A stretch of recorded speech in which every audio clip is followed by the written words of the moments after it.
बिस्मिल्लाहिर्रहमानिर्रहीम। अस्सलाम वालेकुम प्यारे प्यारे बहन भाइयों, आज मैं आपको बताऊंगी स्पेशल बेसनी रोटी बनाने का तरीका, जो ना सिर्फ जायके के लिहाज से बहुत ही मज़ेदार है बल्कि इसमें बहुत सी बीमारियों का इलाज भी है, जैसे शुगर, मोटापा, बीपी का मसला हो या हाजमे का मसला हो। आप बगैर वर्जिश के, बगैर भाग के, बगैर दवाई के मज़ेदार रोटी बनाएं और बीमारियों से निजात पाएं। तो ये मज़ेदार रोटी कैसे बनती है, इसके लिए हम किन चीज़ों की ज़रूरत है।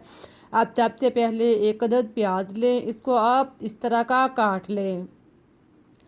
इस तरह का आप प्याज काटने के बाद बाउल में डाल लें। साथ में आप एक अदद टमाटर लें, इसको भी आप काट कर शामिल कर लें। फिर आप 2 से 3 चम्मच पालक काट कर डाल लें। साथ में आप 2 अदद हरी मिर्च काट कर डाल लें। फिर आप हरा धनिया कटा हुआ डालने के बाद अब आप इसमें लहसुन, इसको आप इस तरह का ब्रीक ब्रीक कर लें और फिर आप इसे शामिल करें। लहसुन आधा कप डालने के बाद आप इसमें एक अदद अंडा डाल लें और इसको आप मिक्स कर लें।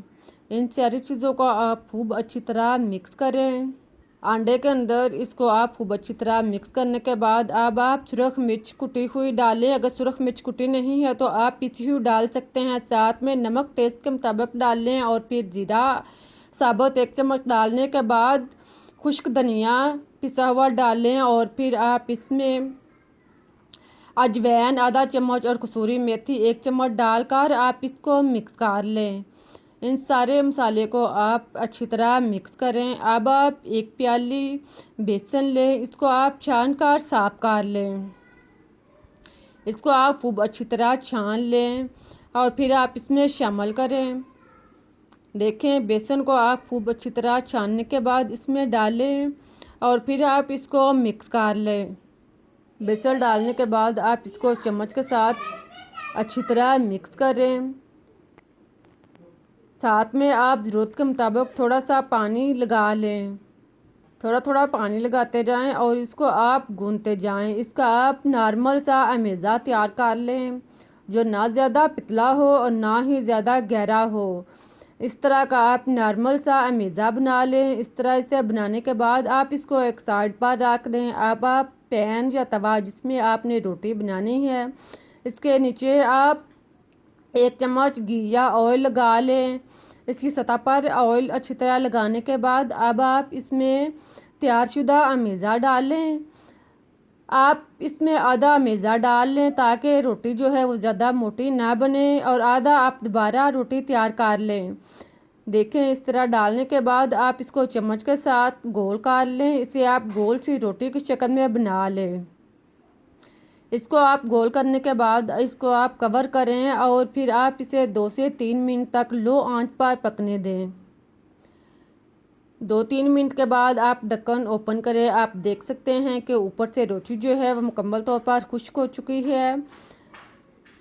अब आप इसकी साइड चेंज कर लें। साइड चेंज करने के लिए अगर आपको चम्मच के साथ साइड उल्टाना मुश्किल हो तो आप प्लेट के ऊपर इसे उल्टाकर इसकी साइड चेंज कर लें। प्लेट के ऊपर आप घी लगा लें ताकि रोटी जो है वो इसके साथ चिपके नहीं। इसी तरह आप रोटी को प्लेट में उल्टाएं और फिर आप इसी तरह इससे रोटी को पैन में डालते जाएं। इस तरह आप आसानी के साथ बगैर टूटे रोटी जो है इसकी साइड चेंज कर सकते हैं। इसके साइड चेंज करने के बाद अब आप इसके साइडों पर घी या ऑयल लगा लें। इसके ऊपर और साइडों पर थोड़ा थोड़ा घी लगा लें और फिर आप इसको हल्का सा घुमा लें, इसे हरकत दें ताकि रोटी जो है वो एक जगह जमी ना हो, ख़राब ना हो। इसके बाद आप इसका ढक्कन जो है वो दोबारा बंद कर दें और 1 से 2 मिनट तक इसी तरह पकने दें ताकि सारी चीज़ें जो हैं वो अच्छी तरह नरम हो जाएं। 1-2 मिनट के बाद आप ढक्कन ओपन करें और फिर आप रोटी को हरकत दें। इसे पैन के साथ या तवे को आप अच्छी तरह घुमाएं। आप देख सकते हैं कि रोटी जो है वो ब्राउन हो चुकी है। आप इसकी साइड चेंज कर सकते हैं आसानी के साथ। आप चम्मच के साथ इसकी साइड चेंज कर सकते हैं। अब ये रोटी जो है वो टूटेगी नहीं। इसी तरह आप दोनों साइड से इसको अच्छी तरह ब्राउन कर लें। साथ में आप इसको हरकत दें ताकि रोटी जो है वो क्रिस्पी और मज़े की तैयार हो। जब दोनों साइड से ब्राउन हो जाए तो आप इसको उतार लें। इसे आप प्लेट में निकाल कर एक साइड पर रख दें। अब पैन में बकिया मैदा जो पड़ा है इसकी भी आप रोटी बना लें। देखें, इस तरह आप इसे डालने के बाद इसे गोल सी रोटी बना लें। जैसे आपने पहले रोटी तैयार की है इसी तरह आप इसकी रोटी तैयार कर लें। अब हमारे पास दो रोटियां तैयार हो चुकी हैं।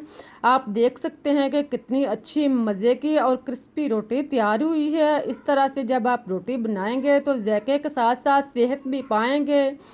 उम्मीद है कि आप लोगों को रेसिपी पसंद आई होगी। अगर आपको रेसिपी पसंद आई है तो इसे लाइक करें, चैनल को सब्सक्राइब करें ताकि मैं आपके लिए इससे बेहतर और मज़े का नुस्खा, मज़े की रेसिपीज आपको टाइम तक पहुंचा सकूं, जिसके साथ साथ आप रेसिपीज में सेहत के साथ मज़ा भी पाएँ। मुझे इजाज़त दें, फिर मिलते हैं एक नई और मज़ेदार रेसिपीज़ के साथ। तब तक के लिए अल्लाह हाफिज़।